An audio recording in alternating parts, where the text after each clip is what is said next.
Haga dorbar jong ka assembly, uba arden ba sayamat ulapan pau syai, ba udai ukristan, tang ba kimdai pat ban ngautu bakla, ya ka jinglong kristan jong u.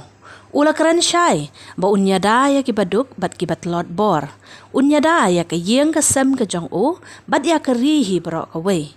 Kajing pen kan mau jong iba arden hang ne ka long, bawat lada udai ukristan, henry unyang yada ya ka hok kibaduk, bat kibat lot bor, kane kadai kajing pen kan mau ka babiang por, namar buon na pedeng jongi, nginyaw ya ka politics, kum ka kam ka bajak lia, na kata ka daw ngim kuwa ban keren, ne ban yara pen khoj, ya kata ka jak lia ka bangi syat ka no bor-bor.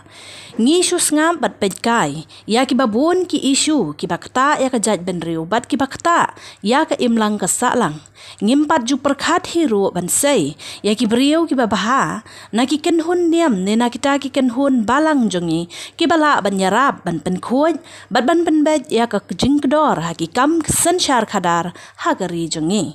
Ngi aingu upat ya ublay, na marba ulasay ya ka kenhun VPP, ka bayeng na ka benta ka clean politics, ka se kandai ke sin jam, kabala ban penyeng rasong biang, ya ka jing sensyar kadar ka bakhoj.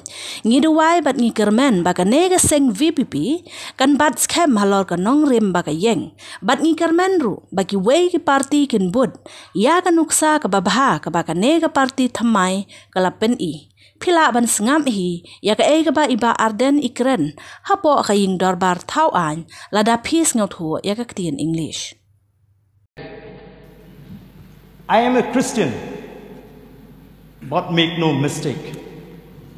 I will defend the poor and the weak.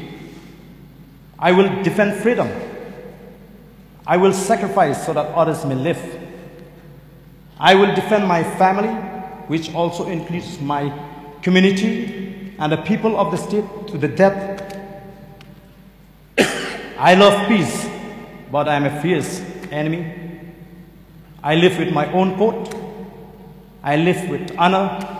I was born to be a warrior. That is exactly who I am, sir.